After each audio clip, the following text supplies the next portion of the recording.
Bienvenidos a un nuevo vídeo de Spaniard Performance y hoy en este vídeo os voy a comentar acerca, desde el prisma de la preparación física, qué tipo de deportista eres, cómo te puedes clasificar y qué clase de entrenamiento necesitas según el tipo que seas.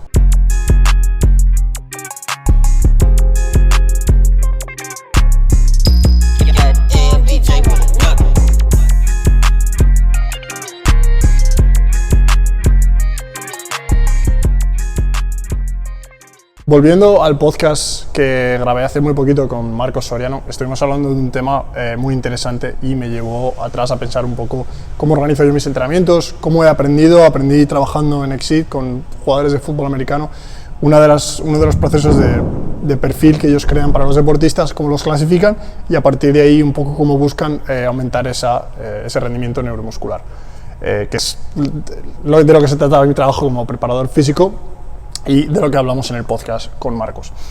Esta clasificación básicamente sería un cuadrante en la cual nosotros intentamos introducir al deportista con el que estamos trabajando. Ahora bien, todos los datos que nosotros utilizábamos, que nosotros hemos utilizado, no los voy a comentar aquí simplemente porque requieren de tecnología, porque es algo un poco más complejo y quizá en algún vídeo futuro o en otro podcast nos podremos meter más adentro. En el podcast que tengo con Marcos podéis escucharlo y veréis algunos de los detalles de los que hablamos que él utiliza y que además nosotros en el gimnasio que yo trabajé en Exceed también utilizamos, pero vamos a ir directamente a la clasificación y voy a explicaros por qué la mayoría de vosotros os vais a encontrar dentro de uno de estos cuadrantes.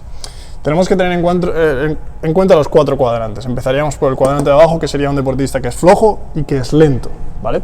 Y tenemos que tener en cuenta que esta clasificación puede ser diferente, depende de la población de la que estemos trabajando. Pero a mí me gustaría abordar esto desde una visión de la población total del mundo, desde los deportistas de élite hasta las personas desentrenadas por completo, ¿vale?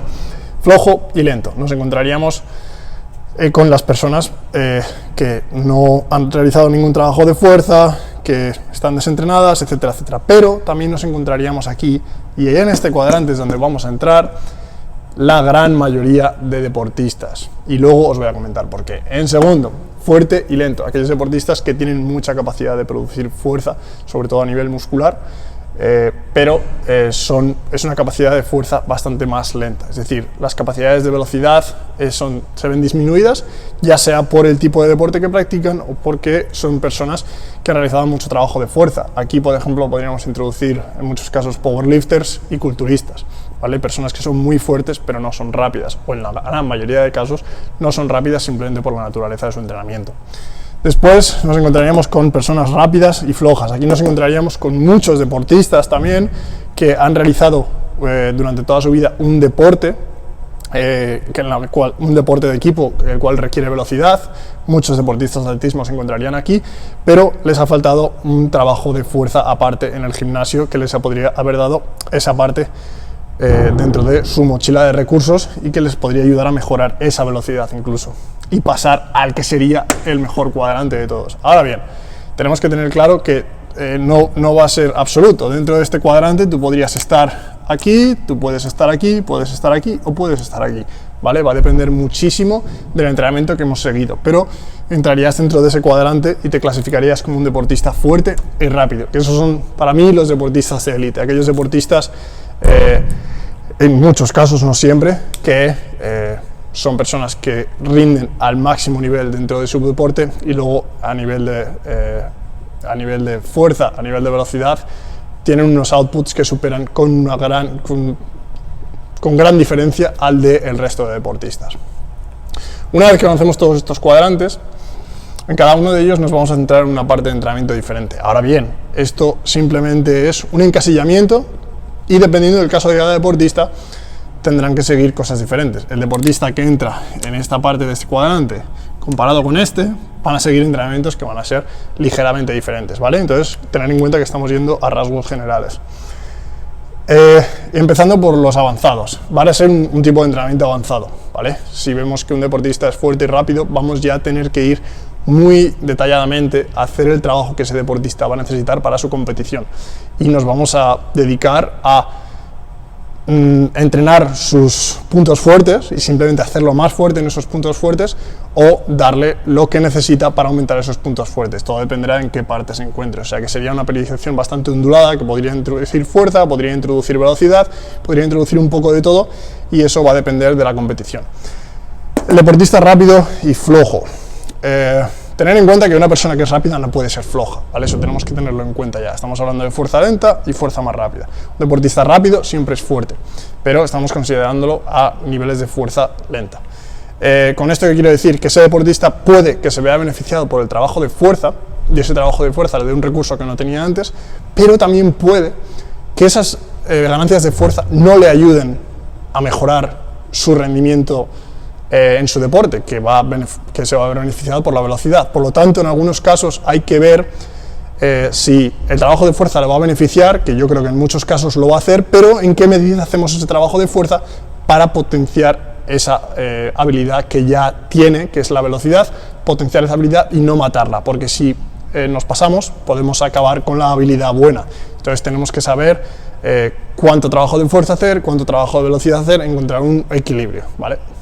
Y todos los cuadrantes van a ser así, simplemente unos se pueden ver beneficiados más de una cosa que de otra. Los deportistas fuertes y lentos, yo creo que en este caso sí que es uno de los casos más claros. Todos esos deportistas que han pasado mucho más tiempo en gimnasio, que les ha faltado algo de tiempo de pista, algo de tiempo de competición, se van a ver 100% beneficiados del trabajo de velocidad. El trabajo de fuerza va a tener un residuo muy largo, es decir, que se va a mantener durante el tiempo. No solo eso, sino que el propio trabajo de potencia y velocidad que podamos hacer con ellos va a mantener esas ganancias de fuerza en muchos casos durante mucho tiempo. Por lo tanto, este es el único caso que es el más claro de todos, y aquellos deportistas que son muy fuertes pero les ha faltado tiempo de pista se van a ver beneficiados por practicar mucho más su deporte y por hacer trabajo de velocidad, pliometría, sprints, etcétera, etcétera. Y por último, la categoría donde nos incluiríamos la grandísima mayoría de personas que practicamos deporte y la grandísima mayoría de deportistas a nivel amateur, y en algunos casos a nivel de la élite en deportes de equipo que son muy técnicos, como podría ser el baloncesto. ¿Por qué digo esto? Considerado con el resto de deportistas, y voy a poner un ejemplo de un saltador de altura, un saltador de longitud o un sprinter, son personas que han tenido mucho más tiempo para desarrollar sus habilidades físicas, comparadas con un deportista de equipo que tiene que dedicar mucho más tiempo a desarrollar sus habilidades técnicas. Hablamos con David Antona de esto en uno de los podcasts. Por lo tanto, estos deportistas se van a ver beneficiados en muchos casos de todo el trabajo que podemos hacer en el gimnasio que les haga ser más fuertes y ligeramente más rápidos en rasgos generales. Por lo tanto, y este es en el cuadrante que yo me centré cuando creaba Spaniard Method 2.0 y Spaniard Method Foundations, que es el último programa que hemos sacado, que por cierto los podéis obtener en los links en la descripción.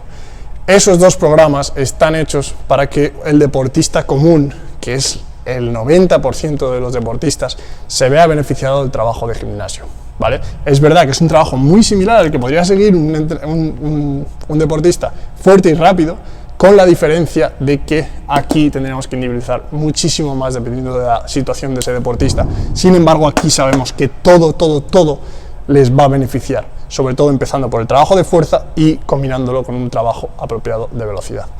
Así que nada, si quieres entrenar con estos conceptos, te recomiendo que vayas a los comentarios, que entres dentro de Spaniard Foundations y 2.0, incluso sin material si no dispones de un gimnasio, y me dejes en tus comentarios qué tipo de deportista crees que eres y qué entrenamiento vas a empezar a hacer.